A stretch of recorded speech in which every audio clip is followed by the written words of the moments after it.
Hello and welcome to part 2 of my project to start a used car dealership using AI. Well, you remember in the first episode I asked ChatGPT what I needed to do in order to get this up and running. One of the things it said is some market research. So in this episode that's exactly what I'm going to do. Firstly, I'm going to be talking to Wheeler Dealer star Mike Brewer. He's got his own used car dealerships. He also hosts our used car awards. He's going to be giving me some advice on what it takes to run a business, and I'm going to be pitching my idea to him, so we'll see how that goes down. Secondly, I'm going to see a used car dealer based in Glastonbury. I'm going to chat to them about how they run their business, whether they think they could use AI and how they think I could use it.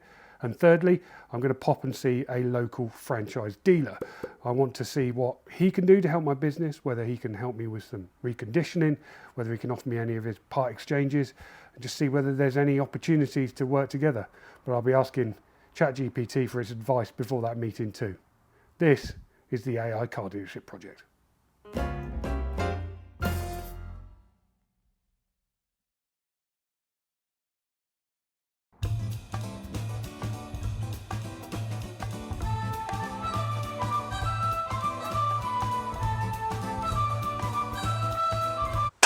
So are we rolling on this? We're rolling. Okay. Mike, firstly, thank you for giving up your time. Pleasure. I know you don't know what I'm going to be telling you about, but so we're starting a new project at Car Dealer. This is a bit of a project that I want to do, but also something I want to do for the magazine. Yep. So I'm thinking about starting a used car dealership. Wow. Which I know you've got a lot of experience with, and I know obviously your Wheeler Dealer experience will help too, but the difference here with this is I'd like to do as much of it as possible with AI. So Wow. I don't actually know how much or how little AI can help, but I want to use it as much as possible in the business. I mean, firstly, am I mad launching a used car dealership at the moment? Well, used car dealerships aren't easy to set up from the ground because people tend to want to go to an established business that's got reviews and they know that, they've had the lights on above the door or inside the building for a few years before they can really pluck up the confidence to buy it.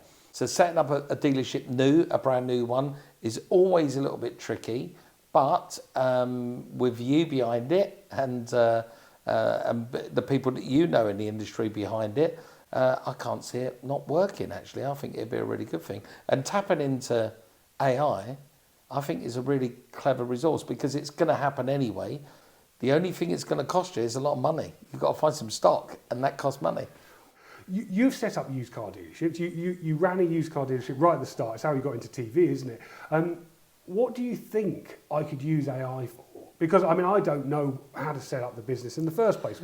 How do you think I could use it to make my life easier? Well, I think you can use it in various different ways. I mean, number one is, as you quite rightly said, it's giving you a business plan, so you can come up with a business plan. People want more and more information about the car they're buying, and the information is key. And if AI, ChatGPT, can give you an insight into, as a member of the public, can give you an insight into the car and give you a feeling of that car before you actually click the mouse to buy. And you just saying the idea has now given me the idea. This is something I should be implementing really soon in my business. And I'm pretty sure all car dealers will pretty soon as well. But yeah, I mean, it's first and foremost, anyone who comes to buy a car from anyone, they want to know what they're buying. They want the feeling of that car before they buy it. Knowing that you've set up used car dealerships before, I mean, and knowing that I've got to do it, what's the most important thing I need to think about first? Funding is money. It all comes down to money. There is a massive outlay when you're setting up a used car dealership, right from the very off before you start turning metal and the profits start to come back in. You need physical space when you're setting up a car dealership. People will still want to turn up and kick a tyre and drive the car around the block and make sure it is what they've just spent their 10, 20, 50 grand on. But the most important thing to drive that, to make all of that happen, is funding, is really good funding. And, funding today with interest rates like they are isn't easy. That's going to be costly. You need to build that into your profit margin as well. Money's being lent out at 7, 8, 9% in some instances in the used car network. And if you're thinking about driving a profit of £700 or £800, £1,000 across the bonnet of a car, and you've got to go and give £200 or £300 of that away just in interest payments alone, then you've got to pay someone for selling it, then you've got to pay for your marketing costs, your advertising costs, and you think to yourself, well, I've just laid out, 10 grand on a car in stock to go and earn myself £200 profit, Do you think what do you think I should be going out and buying? What sort of stock should I be putting on this forecourt? I always say with any new car dealership, and I've set up several, you won't know what works until you try it. So you have to fill your forecourt with an eclectic mix of cars and see what works, see what's selling. And you'll very quickly know, if you've sold three Corsas in a month, but you sold one BMW 3 Series that month, well, buy more Corsas. It's pretty obvious. And when it comes to a selling technique, I mean, I've sold my own cars, but I've never actually sold a car in a dealership. You've sold many Hundreds. cars. What tips could you give me? I mean, how should I sell these cars? How should I talk to customers? Honestly, and that's the biggest key to selling the car. Just be honest. Never lie. Never cheat. Be as open and as frank as possible about the car. I've actually spoke people out of a car. I've actually unsold them a car. They bought a car on the internet. They've come to pick it up, and when I see them for the first time in the car together, it doesn't work for them. But the upshot of that is I've then sold them a car later on and sold their neighbours a car and sold their brother and their sister a car because they see that we're an honest car dealership. The other thing is to get reviewed, and it's really important that every single customer that comes through your door, you badger them for a review of their experience of buying a car from you. People buy cars on three things alone. One is honesty, one is on a review basis, and the third one is pricing. You've got to make sure that your pricing is keen as it possibly can be. And when I say keen, it doesn't have to be thousands cheaper than the equivalent car up the road. It just needs to be keener than the car up the road, or the offering has to be better. Do you offer a better aftercare package, like warranty package?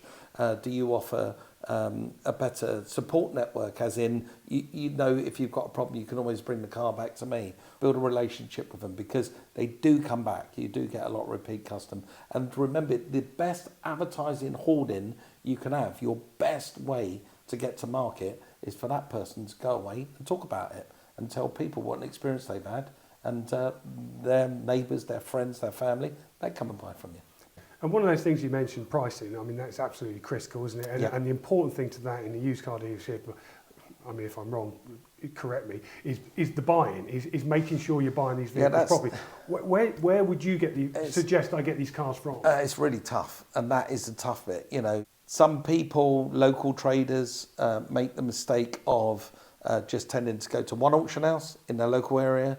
I built my businesses and reputation out of literally going to auction houses all over the UK, having accounts there, buying online from these auction houses as well. But you're going to be in a competition with lots of other car dealers out there, also trying to do exactly the same thing. But that's where the market price comes from.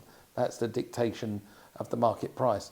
The warning is, and this is new, this information to me is brand new. You only told me this 10 minutes ago.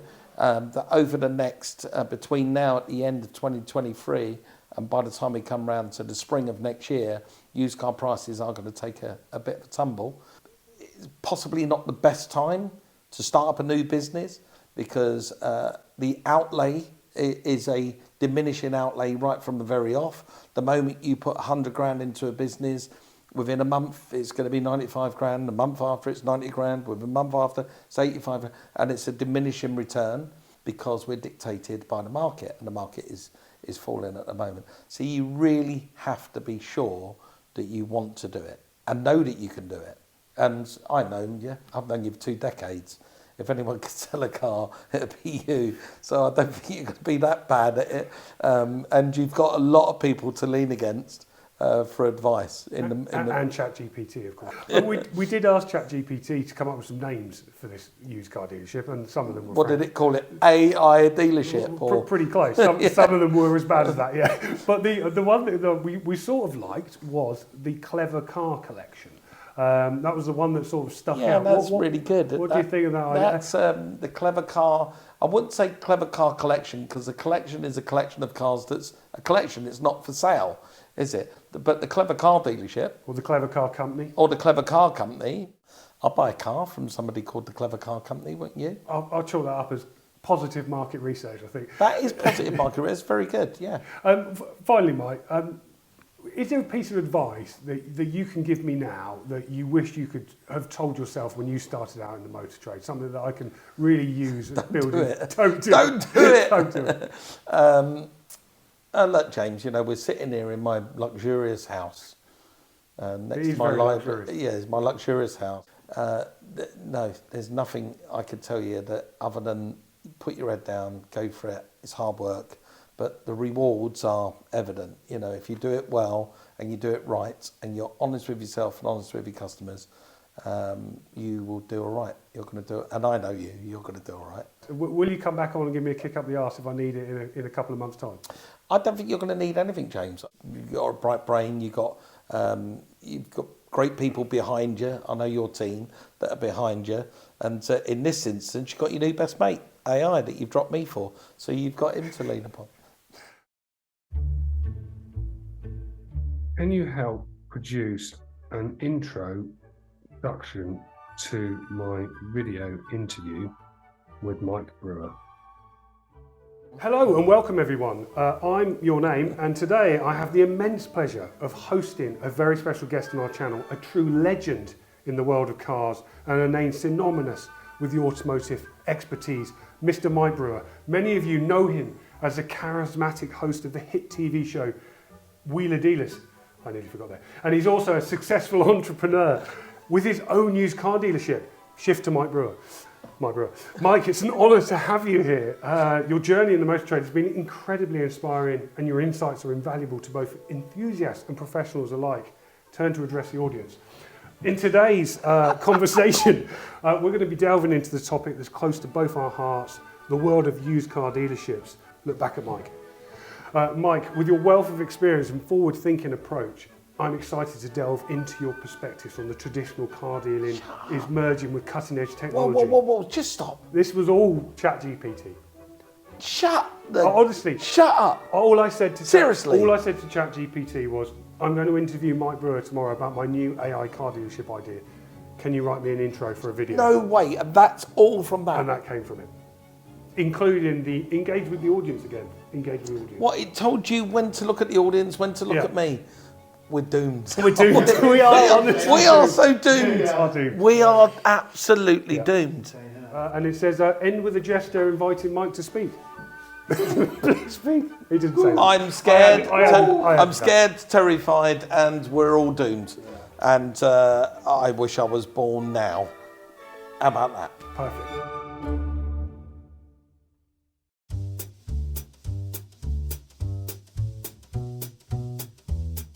Hello and welcome to Avalon Cars. So ChatGPT has told me I need to get out there and do some market research. So this is me out in the wild doing exactly that. Avalon Cars is a used car supermarket. They've got about 150 used cars in stock here. Just down the road, they've got their own servicing centre where they do a lot of prep for their business. So I'm going to come up here, have a long chat with them about AI and try to understand how they would use it in their business and whether they think my business idea is a good idea or completely ridiculous. So let's see what they've got to say. Matt, thank you for giving up your time today. And I appreciate we're in your busy showroom up here in Glastonbury. I mean, firstly, just for people watching, perhaps you could just tell me a little bit about your business and a little bit about Avalon Cars. Yeah, sure. So we're Avalon Motor Company in Glastonbury, Somerset. I've been here since 1987. My father started the business. I took it over 6 years ago. We are historically used a Citroën main dealer and an accident repair centre, and for the last 7 years we've been an independent used car retailer and after sales. Well, I appreciate you giving up some time to chat to me today. So I just want to tell you about my new business idea and just get your instant reaction to it, and you can tell me whether I'm mad and whether it's a ridiculous idea. So what I'm thinking about doing is what I am going to be doing is launching a used car dealership of my own. But what I want to do is use AI as much as possible to help me in that journey. Okay. So do you think I'm mad? Is that a ridiculous idea? And what do you think I could use AI for? I don't think you're mad at all. I think it's an amazing tool, isn't it? You could probably use it in stock sourcing, if you can find a way to harness that information through the AI to tell you which vehicles to buy with as minimal human intervention as possible. That's something that takes us a lot of time, is sourcing the right vehicles, where to find them and which vehicles to buy. So if you can streamline that, I think that would be a massive benefit to you. And when it comes to buying that stock, you mentioned that's absolutely critical. Have you got any tips for me on what I should avoid and anything I should be trying to buy? I think you've got to look at where your market is locally and what you're trying to achieve. If you're trying to, focusing on a local market or a wider area, look at your the conurbation you live in and see what, the demographic, what would suit where you are. That's what we try and do. And you've got a local site with a servicing centre just down the road. How important is that for me when I set up my business, about when I look for a premises? I think it's really important that for me personally, if I was buying a car, it's a big purchase. I would like to take comfort that business can look after me. It's not just about the selling the car to me. They can take care of the car for me afterwards, and I can be part of that. They can wrap that around me and maintain my vehicle. And if something goes wrong, they can help me sort it out. It's nice to have that one-stop shop. Yeah, and have you thought about, going back to the AI side of things, have you thought about using it in any areas of your business yet? And just thinking about the things you do on a day-to-day, including the buying, is there anything else that I could try and use it for? I guess you could use it for, customer retention. It's, keeping in touch with people on an automated basis is a really important part of, talk about having after sales. That's one of the reasons for having after sales from a business strategic point of view, is to keep people in your business and hopefully in their cycle of changing their car, we're part of that next time. Another point of running a good used car dealership is sort of the upsells opportunity, isn't it? It's making sure that you offer the customers genuine upsell opportunities, but that make you more money. What tips can you give me on that front? Keep it simple. I've met other people running dealerships that have got multiple products they offer. In my opinion, we run 3 products. We offer warranty, gap insurance and paint protection, and obviously finance. And we keep it simple to those products. Don't overwhelm the customer with 10 choices. And this is clearly a family business, and you're probably always going to end up into this game. But if you were in my position, would you start again in the used car trade? You're absolutely mad. Really that much? No, I think it's fine. You just have to be aware of what you're getting into. Is, like you said before, these items are depreciating assets. They are used vehicles. There are inherent risks with selling used products, so we carry a liability obviously with them for a period of time. And you just have to be, as long as you're going with your eyes open and you make the necessary precautions, then I think you can take care of it and keep yourself safe.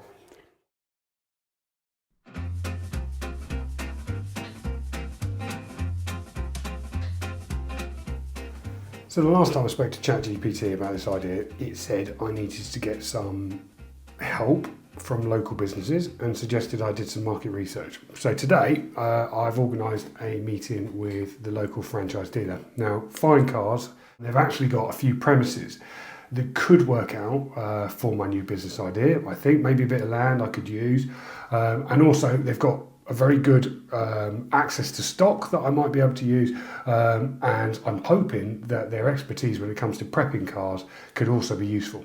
So first step is I'm going to ask ChatGPT how to pitch my business to them, and ask ChatGPT what advice it can give me. So let's give it a go. We will effectively be rivals, albeit only in marginal areas. How can I manage bridging that with the dealer I will be talking to? Approaching a potential rival for advice can be delicate, but it's possible to manage this interaction in a way that fosters a professional and mutually beneficial relationship, which is exactly what I'm hoping. Express your admiration for their work. And make it clear that you respect them as a professional. Now, I know Brett has helped that I've bought him dinner before. I'm hoping that will help today. It says, position yourself as compliment, not a threat. Be open about your intentions. Offer value in return. Good idea. Consider what you can offer them in return. This could be market insights, a different customer base, or potential for future collaborations. Well, I'm hoping that by sending him work to his body shop garage, maybe his MOT servicing site, that could be mutually beneficial. Now, Now, one of the reasons I really want to use Brett and his business is he is local, he's based just around the corner, and I'm sort of thinking that when it comes to buying these cars, I don't want to be taking them a long way away. Gospel's quite a small town. It's based on a peninsula, and I could go to Portsmouth, but it's a long drive. I sort of want to make it as easy as possible for me to do this. So ChatGPT says, remember the auto industry, especially at local level, can often be more about cooperation than cutthroat competition. Many dealers find that building good relationships with other local dealers can be mutually beneficial in the long run. Negotiating a deal for service and repairs with a local dealer requires a strategic approach. John, you have to come back a minute. This is John. Hello, John. You joined me mid-session talking to ChatGPT about how to get a decent deal from a local dealer I'm going to go and see. What advice would you give me, John, that is going to be contrary to what ChatGPT is telling me? Lean on that you're going to be very small, and it's going to be purely experimental, and you're not hoping to become the next Dash Gupta, and you're purely but you're going to focus more on low value stuff, which is not the stuff they sell. You're definitely not going to sell any SsangYongs or Kias, and you just need a little bit of what's the word? We can make this work for both of us. Well, funny you should say that. There was established some mutually beneficial opportunities was one of the things that ChatGPT said. I've also asked it. I said, I want to negotiate a good deal for servicing and repairs. It says I need to establish a relationship first, which is good. I have got one of those. Express your needs clearly, and I've written a couple of notes in my book. They're not very extensive. Highlight mutual benefits, research the market rates, discuss volume discounts and loyalty programs. I mean, I did want to talk about the fact that I would try and put a lot of work his way. Propose a trial period. Good idea. Put agreements in writing. I'll probably send him an email afterwards. But number 11, normally it gives you 10 responses, doesn't it? But this time it's done 11. And the last one is have a backup plan. Maybe it doesn't think this is going to work.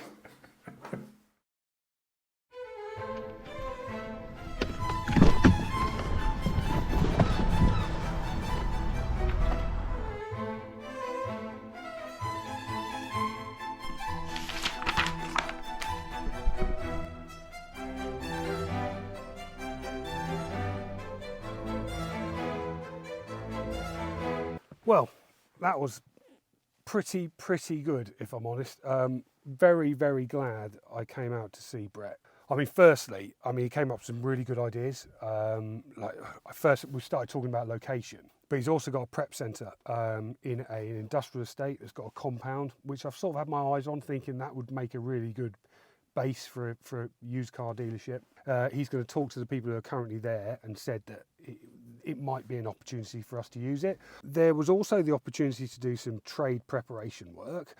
He said there's an MOT rate that he does for local businesses, which he'd be able to do for us, and he'd also be able to look after us when it comes to recon. He's got a body shop, he's got servicing, and he's got repairs both here and further down in Gosport, near where I want to be based. He came up with a brilliant idea for a location. He said, "Have you thought about setting it up in a shop in the high street?" He said, estate agents do it, they have their wares in the window. Why can't you advertise your cars in the window? I mean, some of the shops in Gosport have got quite decent parking areas behind them that we could store some cars on or put some cars on if customers turned up. And then the bulk of them could be stored somewhere else. I mean, it's about having a legitimate office, isn't it? About somewhere where people can come in and see you, talk to you about finance and believe that you're a business. The other thing he said is absolutely there's some stock here that he needs to get rid of. They only trade in cars up to 40,000 miles and around 5 years old. So there is an option there to buy stuff. He's got a list of traders he already deals with, and he said he'd put me on that. He even offered me cars today. I mean, if I was in a position, but I haven't even set the business up. But he's really up for helping. And genuinely impressed by the idea of using AI. I mean, he was fascinated by it. Importantly, good to get out there and see a local business, especially an established one like this, who can help. I mean, he knows the local area, he knows the local traders. He wasn't put off by the idea that I was doing it. I mean, he was quite shocked, but most people are when I say it, but he really liked it and can see why I was doing it. So very glad that I popped out to see Brett. Very thankful he gave up his time and given me a lot to think about.